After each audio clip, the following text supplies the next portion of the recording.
Buenos días, nos encontramos con César Angla Rabines, autor de dos libros, Día y Noche y El Hada Cristina. César Anglas en literatura también ha participado en el famoso certamen de escritura Lucha Libro en el año 2012, donde obtuvo un buen lugar. Bueno, en esta ocasión, César, para hablar sobre Día y Noche, publicado el año 2013, y El Hada Cristina el 2016, tenemos algunas curiosidades, algunas dudas, algunas consultas respecto del contenido de estos libros. Antes de iniciar esta entrevista, conversando previamente, me manifestabas que de algún modo tú no reconocías plenamente estos dos libros como infantiles, ¿no? Tú dices, al menos así lo catalogan el editor y quizás algunos lectores. ¿Tú cómo los catalogas? Yo los catalogo como libros de lectura general. Si bien es cierto, no todos los libros son para todos, eso sí es un hecho, pero yo considero que mis libros pueden ser leídos tanto por adultos como por niños. Obviamente depende del grado de lectura que tenga el niño para que lo pueda leer, ¿no? Pero yo como artista escribo, y escribo para un público adulto. Siempre lo hice, desde que estaba en los talleres de literatura del Museo de Arte allá por los años 90. Siempre quise escribir para adultos. Pero ya sea por mi prosa, ya sea por lo que me decían, ya sea por muchas cosas, me decían: César, ¿sabes qué? Tu prosa es ligera, es suave, es simple, entonces podría ser para niños, ¿no? Pero mi temática era para adultos, pero lo hacía de una manera ligera.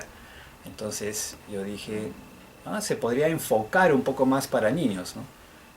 Y ahora me doy cuenta de que tanto niños como adultos lo pueden leer, porque a mí lo que me gusta es que las historias tengan capas de profundidad, que no sean solamente de una lectura, sino que tengan símbolos, o que tengan metáforas, o que tengan relaciones con la vida o la naturaleza, de tal manera que un niño lo entienda a una edad de 9 años de una manera, y después de adulto les pueda ver más profundidades. Ahora, cuando te decían que tu prosa era simple, sencilla, ¿eso no te ofendía? No, ¿Cómo lo tomabas? no, yo lo tomaba de la mejor manera, ¿no? A mí me gustaba. Una prosa sencilla no es fácil de hacer. Horacio Quiroga escribe simple y es un genio. Entonces, no estamos hablando también del sentido negativo, ¿no? No estamos hablando de simplón. No estamos hablando de simplón, o sea, no es simplón. Es simplemente una prosa simple, sencilla, pero que puede ser con la suficiente carga de dramatismo como para que lo pueda leer un adulto, como para que le pueda interesar a un adulto. Ahora, yendo en este siglo XXI de la globalización, te puedo decir que el niño ha visto tanto en el cine como en la televisión muchos finales y muchas técnicas literarias en el cine. Ha visto racontos, ha visto flashbacks, ha visto caja china, ha visto saltos en el tiempo, ha visto grandes producciones. Entonces yo no creo que se deba subestimar al niño con un relato, entre comillas, simplón o simple. Debes hacer algo que pueda calar en el niño y que pueda llegar a su subconsciente. A mí me gusta mucho llegar al subconsciente del niño y al problema que podría tener de tipo afectivo en el colegio o en la vida diaria, en la familia, de tal manera que le pueda resolver un problema. Los hindúes, por ejemplo, hablaban de que aparte de las medicinas que debía tomar el paciente, tenían que contarle una historia. Le dicen: ¿sabes qué? Te va a recetar este médico que te va a contar una historia. Y la historia lo sana a él. O sea, es un alivio espiritual. Eso es lo que a mí me gusta de las historias, de los cuentos, ¿no? Sí, es verdad, porque maneja muy bien las tramas, las intrigas, ¿no? De tus textos, ambos libros están hechos, el contenido está hecho más o menos de pequeñas historias, de breves historias, pero que realmente atrapan, rápidamente quieres saber de qué manera el protagonista va a resolver sus problemas, ¿no? En algunos casos acude a El Hada Cristina, en uno de los libros, en el otro caso están Día y Noche, que son dos personajes, bueno, si se les podría denominar quizá infantiles, pero son como diosas, ¿no? Son unas divinidades. Ahora, en este ánimo también de dar a los niños algo más, como decías hace un momento, está la técnica. Me sorprende tu primer libro porque no está escrito como comúnmente se escribe ahora para niños, ¿no? Una narrativa hecha a manera de una novela corta o quizás específicamente de cuentos, sino que has usado una manera de escribir que es definida quizá como el radioteatro, ¿no? O guiones. ¿Por qué esta elección? ¿Por qué darle al niño esta... ¿No lo complicas más bien? ¿Tú qué crees? No, en principio fue un capricho mío. La verdad es que fue un capricho porque yo quería que mis libros, en principio el primero, fuera como guiones de radioteatro. ¿Por qué? Porque yo también estudié locución. O sea, me gusta mucho la locución. De hecho, he hecho trabajos de locución y me gusta mucho cómo se hila una historia en audio también, no solamente en texto, sino también en audio. Ojo que la literatura está muy emparentada con la música y el cine, porque también hablamos de una sonoridad en las palabras. Entonces, mi capricho en realidad fue hacerlo como guiones de radioteatro y demostrar que los niños pueden leerlo igual como lees un cuento, porque los niños cuando recién nacen y cuando crecen son tabla rasa. Es decir, no tienen ningún prejuicio como los adultos. Significa que tú puedes darle a leer un teatro, algo que sea sencillo, pero con guiones, día dijo esto, noche esto, ¿no? La voz en off, que es el narrador en este caso, y el niño lo puede entender perfectamente, no tiene ningún problema. En cambio ya de adulto, cuando te has formado en una escuela más tradicional, ¿no? Con cuentos y con novelas, te choca un poco.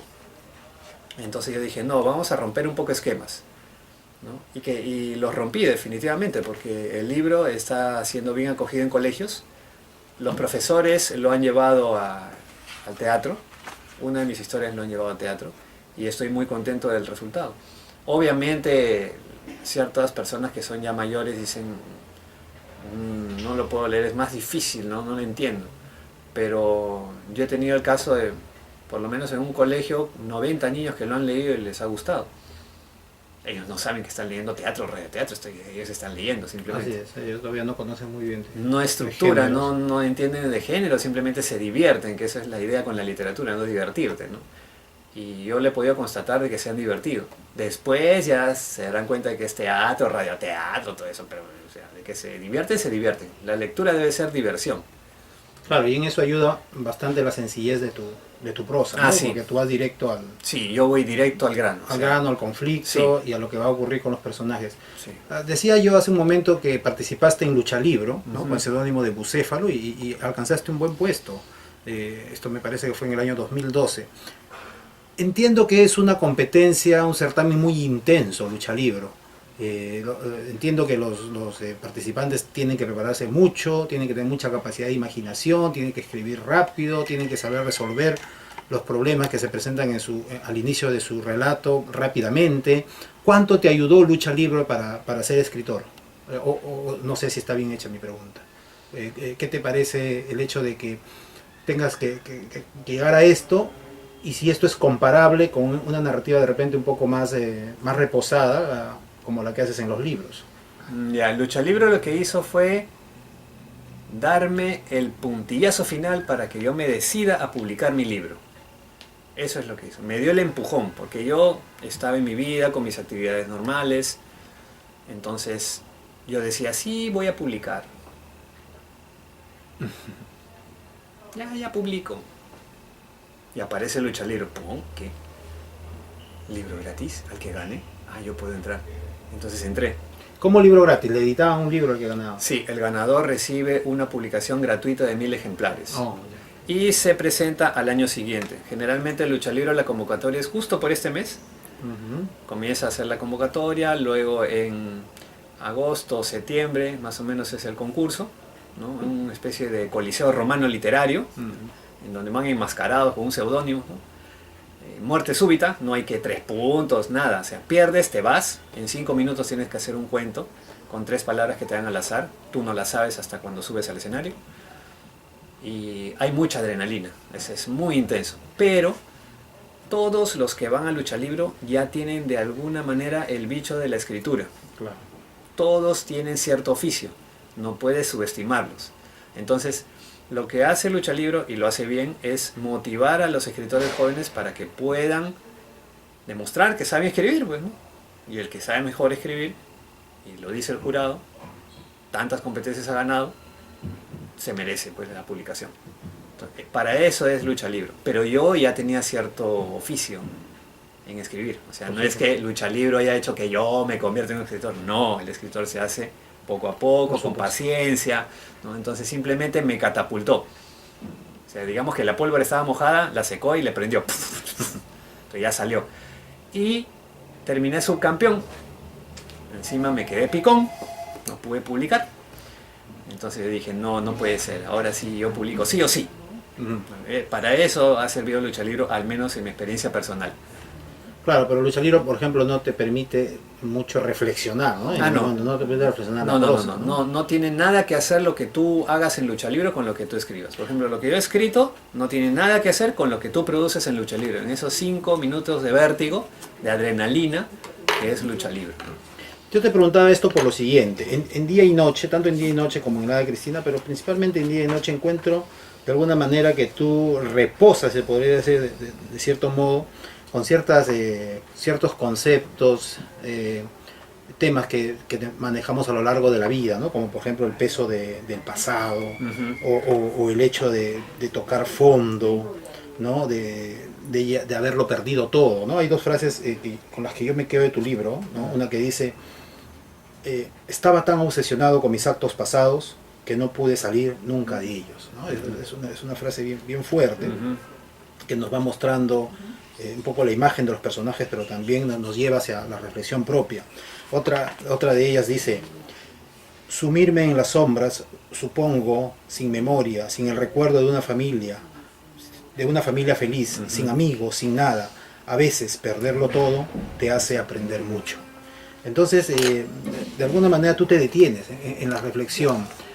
Tú sientes que este tipo de cosas, además de alimentar obviamente tu narrativa, van a hacer que luego definas tu trabajo, tu prosa por otro tipo no sé, de contenidos. ¿Qué piensas tú acerca de ello? Es una buena pregunta. Lo que pasa es que a mí me gusta mucho la reflexión, pero en función a una historia. Si te dicen, por ejemplo, siéntate Ricardito, vamos a hablar acerca de la familia, ¿no? O vamos a hablar acerca del pasado, ¿no? O sea, tienes que liberarte de tu pasado, qué sé yo. Generalmente el ser humano, cuando siente que le están dando una lección, se desconecta. Este me va a enseñar algo, que aburrido, y se va. Pero si tú le cuentas de tal manera que haya una historia, o sea, le das un vestido literario, una historia, entonces la persona siente que el consejo no va para él, pero sí va para él, pero no va para él. O sea, es un personaje que está sufriendo algo que podría sufrir el lector. Entonces, de esa manera el cerebro lo asimila mejor, lo capta mejor. Pero siempre me han gustado temas profundos, ¿no? Como tú dices, el pasado, ¿no? Hay muchas personas que están obsesionadas con el pasado, que no pueden dejar el pasado. Tienes que soltar, ¿no? Eso es común a todos los hombres. Entonces se toca ese tema. O por ejemplo el hecho de perderlo todo, ¿no? Entonces pierdes todo, pero la gente se aferra a las cosas, pero perderlo todo te hace aprender. Perderlo todo te hace aprender. Entonces, si lo dices al final con una conclusión sin poner toda la historia, el cerebro no la asimila. Pero si lo haces como conclusión de una historia, ahí es donde el cerebro se engancha. Y el lector dice, ah, verdad, eso es cierto. Y la frase cobra relevancia. Pero no la puedes dejar sola. Es como en el ajedrez, tú no puedes dejar al rey solo. Tiene que estar reunida de su gente, entonces ahí es donde cobra relevancia. Entonces, para eso creo que es la historia, ¿no? La historia es como un bálsamo, es como una especie de ayuda de otro mundo, ¿no? De otro tiempo, de otro plano espacial, temporal.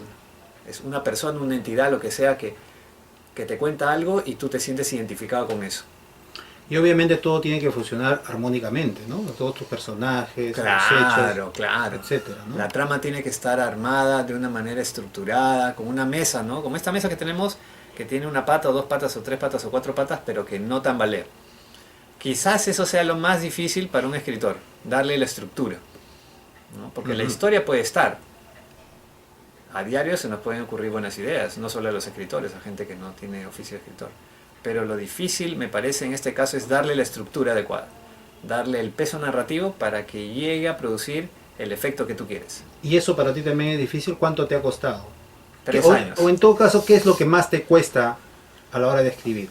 ¿El tema, la estructura, la técnica, imponerle un estilo, o todo fluye de manera natural? ¿Qué es lo que tú piensas que...? Te cuento la experiencia uno por uno. En Día y Noche salieron los 5 primeros relatos fácilmente, porque estaba en una especie de flujo, como dicen, ¿no? Estaba inspirado. yo quería hacer dos niñas que lucieran como niñas, pero que fueran diosas, al estilo griego. Los dioses mezclados entre los hombres. Ya está, listo. Pero bajo la forma de niñas, ya. ¿Había visto eso en la literatura? No que yo sepa. Ya, entonces comencé. Salieron los primeros 5, casi completos. O sea, la historia, la trama, todo. Y después los otros ya dije, miren, la estructura es así. Ya. Entonces es como si estuvieran ayudándolo, pero de manera solapa. No son directas, son los padrinos mágicos, pero con estilo peruano, entre griego y peruano. Ya. Entonces vi lo que había hecho y dije, ya se puede completar un volumen, ¿no? Entonces terminé los otros 5, ya pidiendo ayuda a amigos. Oye, ¿qué tema te gusta, no? ¿Te gustaría que las diosas te ayuden? ¿En qué cosa te gustaría que te ayuden? En esto. Si te das cuenta, hay 2 relatos que tienen que ver con arquitectura, porque en ese tiempo estaba conversando con una amiga que era arquitecta. Entonces me dio 2 temas muy buenos de su experiencia personal. Entonces ahí dije, ahí está. Y comencé a terminar de formarlos. Pero en el caso de Día y Noche, por ejemplo, la temática ya la tenía pensada desde hace 2 años. La técnica era tipo cuentos de hadas. También estaba pensada. Lo que más me dio trabajo fue la estructura. O sea, hacer que la estructura caiga exacto, de tal manera que no haya ni mucha descripción, ni mucha historia. Tiene que quedar redondito. Es como cuando tú podas un árbol. O sea, primero el árbol crece, ¿no? Crece, tú lo dejas que crezca, ¿no? Creció. Pero crece pues así desordenado, ¿no? Es el primer golpe que tú das al escribir, ¿no? Botas todo, ya. Después dices, no, este verso está muy patilargo, esta frase está muy paticorta. Entonces comienza, clink, clink, clink, la poda, ¿no? Quizás eso sea el trabajo mayor, en el caso de Día y Noche, ¿no? Podar para que caiga, como dice Chesterton, sobre las palabras insustituibles, ¿no? Las palabras que son imposibles de mejorar. Eso es en cuanto a la estructura, quizás al lenguaje y a la técnica. Pero hablemos un poco del tema, de los personajes. Lo acabas de decir hace un momento, querías hacerlo a manera de historias de la literatura griega, etc. Y efectivamente yo encuentro aquí tritones, laberintos, gigantes. Claro. ¿Cuánto de esta mitología y de otras has tomado para tu libro?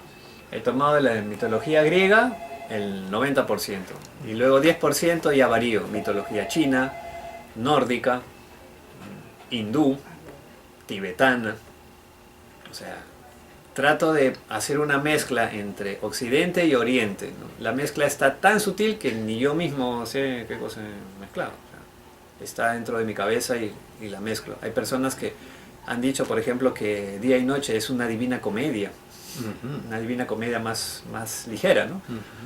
Yo jamás he pensado eso, pero que de repente, pues, a mí me encanta la divina comedia, entonces he puesto algo de la divina comedia ahí. Pero es una idea sugestiva, sugerente. Claro, claro, y me parece genial que un lector haya visto eso. Yo jamás pensé hacer Día y Noche como si fuera la divina comedia. La he leído y la admiro, pero jamás, pues, ¿no?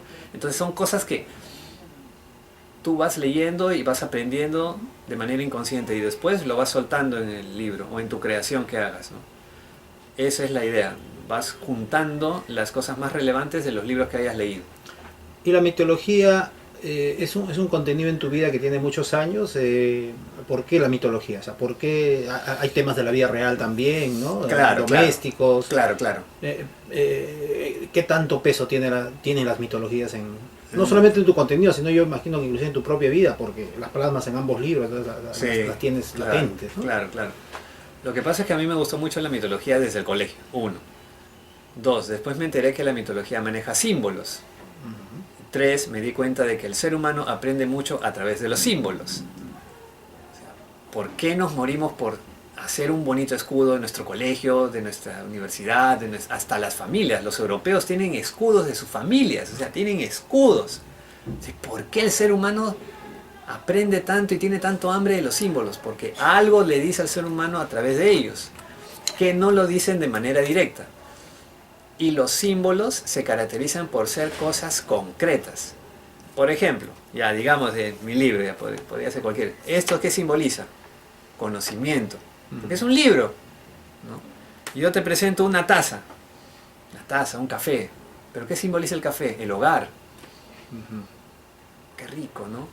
Hay personas que huelen el café y se acuerdan de su casa. Entonces tienes que entender al ser humano, a la mentalidad humana. La mentalidad humana funciona mejor cuando le hablas a nivel simbólico. Cuando le hablas directo, el cerebro, algunos lo entienden, otros se desconectan. Pero si le hablas mediante un símbolo, queda grabado en su memoria por los siglos de los siglos. Amén. Y eso es lo que pasa en la mitología. Por eso la mitología griega sigue teniendo vigencia. Por eso los mitos griegos siguen siendo eternos, ¿no? Los siguen contando y la gente se sigue fascinando, ¿no? Entonces, ¿por qué? Porque trabaja ese tema. De repente los griegos lo conocían, exactamente, de repente no. Pero yo creo que sí, los griegos sabían muy bien lo que hacían. Sí, sí. Bien, y pasando a tu otro libro, y tocando nuevamente lo que tú estás diciendo, los símbolos o las alegorías, ¿qué tan alegórico es el nombre de esta hada? Si pensamos en que hace más de 2000 años llegó un hombre a hacer el bien y a hacer milagros, y se llamaba Cristo, y tú tienes un hada que hace el bien, Ya. si bien no hace milagros, pero hace cosas fantásticas con los personajes, y se llama Cristina. ¿Hay una alegoría ahí? Es la primera vez que me dicen eso. Es la primera vez que relacionan Cristina con Cristo, por ejemplo, ¿no? Inconscientemente quizá crees que hay algo. Quizás, yo he sido formado en un colegio presbiteriano, ¿no? Podría ser, aunque como te repito, es la primera vez que me hacen la observación, y es interesante, ¿no?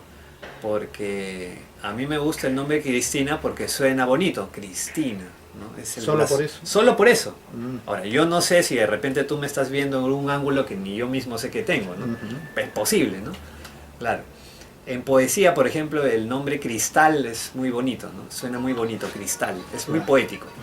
Entonces yo estaba pensando nombres como, por ejemplo, el hada Rosita, o el hada Elena, o el hada Lisette, o el hada Evelyn, ¿no? Yo tengo muchas amigas que tienen esos nombres, ¿no?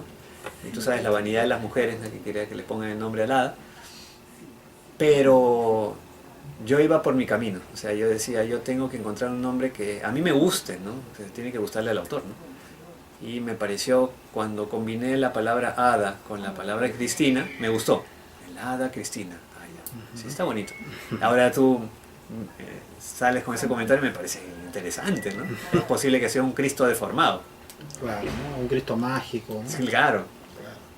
Bien, ahora hay varios elementos en el hada Cristina que me han llamado la atención. Uno que se repite en todos los cuentos y es esta suerte de solicitar a los personajes orden y aseo de parte de la hada Cristina, ¿no?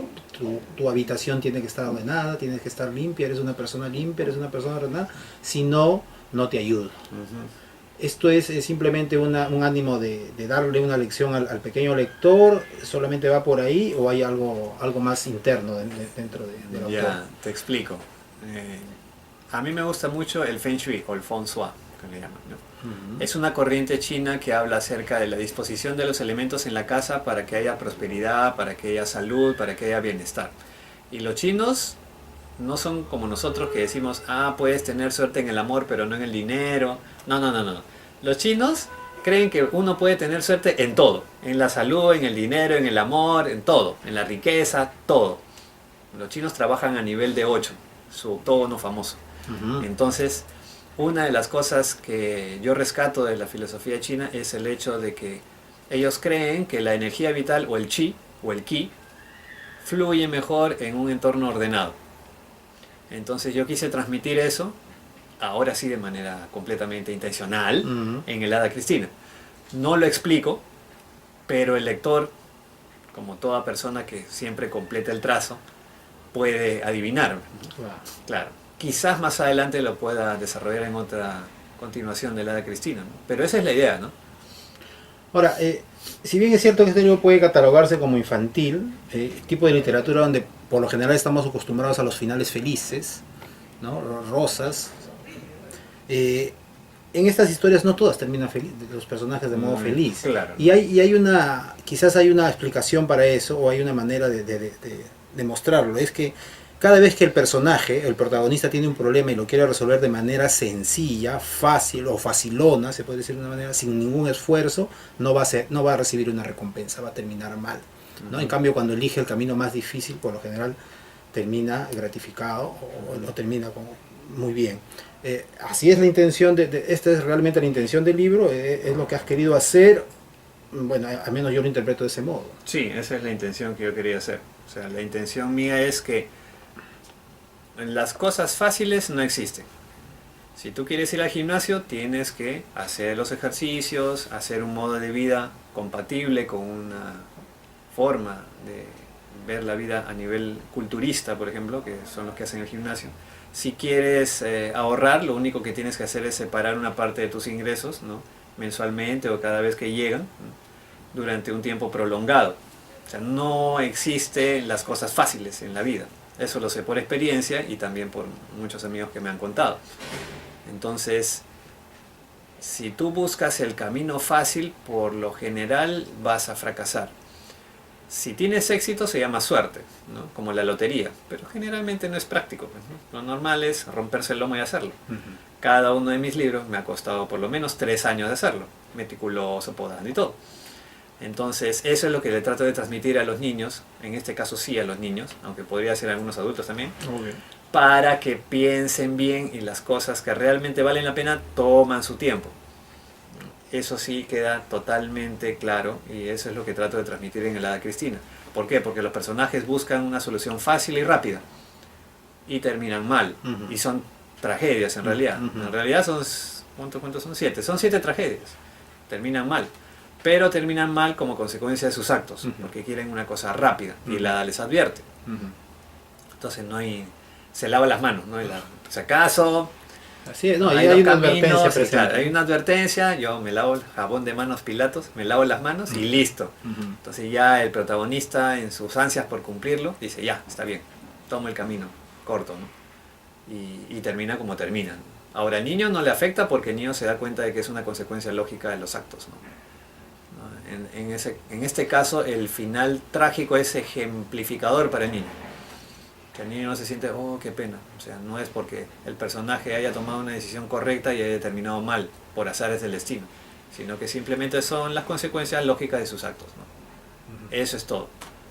Y tiene que ver también, nuevamente, con la forma de ver oriental de la vida, ¿no? Porque en Oriente valoran mucho el trabajo, ¿no? Valoran bastante el trabajo.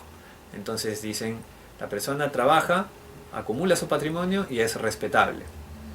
Igual, estos personajes quieren una vía rápida, el hada se presenta, o ellos la encuentran, formulan el deseo, el hada se los cumple, pero les advierte, ¿no? Este es el camino corto y te va a pasar algo malo, es posible que mueras.